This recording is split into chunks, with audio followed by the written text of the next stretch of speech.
தமிழகத்தில் திராவிட அரசியலுக்கு நீண்ட மற்றும் சிக்கலான வரலாறு உள்ளது.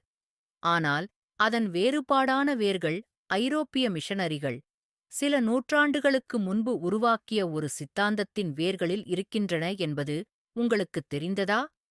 இன்று இந்த சர்ச்சையான வரலாற்றின் பின்னணியை நாம் ஆராய்வோம். 1801ஆம் ஆண்டில் பிரிட்டிஷ் அறிஞர் ஹெக்டர் டி கோல்ப்ரூ இந்திய மொழிகள் அனைத்தும் சமஸ்கிருதத்திலிருந்து தோன்றியவை என்று தெரிவிக்கும் ஒரு கட்டுரையை வெளியிட்டார். 1816ஆம் ஆண்டில் மொழியியல் அறிஞர் பிராங்க் போப் இந்த கருத்துக்கு மேலும் உறுதிப்பாடு அளித்தார். எலிசும் தமிழுக்கு ஹீப்ரு மற்றும் பழமையான அரபிக்கு ஒரு வினோதமான தொடர்பை பரிந்துரைத்தார். ஏன்? ஏனெனில் பிரிட்டிஷ் மொழியியலாளர் வில்லியம் ஜோன்ஸ் சம்ஸ்கிருதத்தை நோவாவின் மகன் ஹாமின் சந்ததியுடன் இணைத்தார்.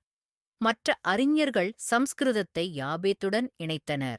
இதன் அடிப்படையில் எலிசும் திராவிடர்களை சேமின் சந்ததியாகக் கருதினார். இதனால் அவர்கள் யூதர்களின் ஒரே குடும்பத்தினராகக் காணப்பட்டனர். இந்த விசித்திரமான எண்ணங்களை ஏந்தியபடி பிஷப் ராபர்ட் கால்ட்வெல் 1841ஆம் ஆண்டு லண்டன் மிஷனரி சங்கத்தின் கீழ் மத்ராஸ் வந்தார். அவர் பின்னர் திருநெல்வேலியின் பிஷப் ஆனார் மற்றும் 1881ஆம் ஆண்டு கிழக்கு இந்தியா கம்பெனியின் ஆதரவில் திருநெல்வேலி மாவட்டத்தின் அரசியல் மற்றும் பொது வரலாறு என்ற பகடமான புத்தகத்தை எழுதியார். கால்ட்வெல் திராவிட வேறுபாட்டின் அடித்தளத்தை அமைத்தார்.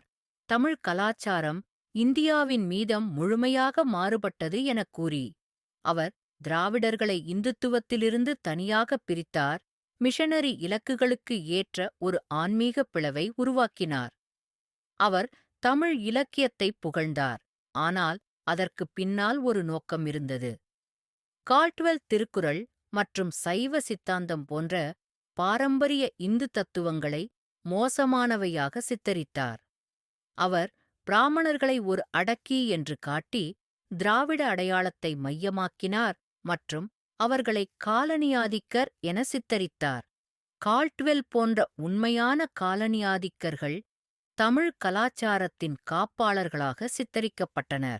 இந்த கருத்து பின்னர் பெரியார், அண்ணாதுரை, கருணாநிதி போன்ற அரசியல் தலைவர்களால் ஏற்றுக்கொள்ளப்பட்டது. மிஷனரி பிரச்சாரத்தின் மூலம் தொடங்கிய இந்த திராவிட இயக்கம் ஒரு சக்திவாய்ந்த அரசியல் மரபாக மாறியது. இன்று திராவிட முன்னேற்றக் கழகம் டிஎம்கே அதன் பழைய ஆண்டிபிராமணிய அடையாளத்தை பின்பற்றுகிறது.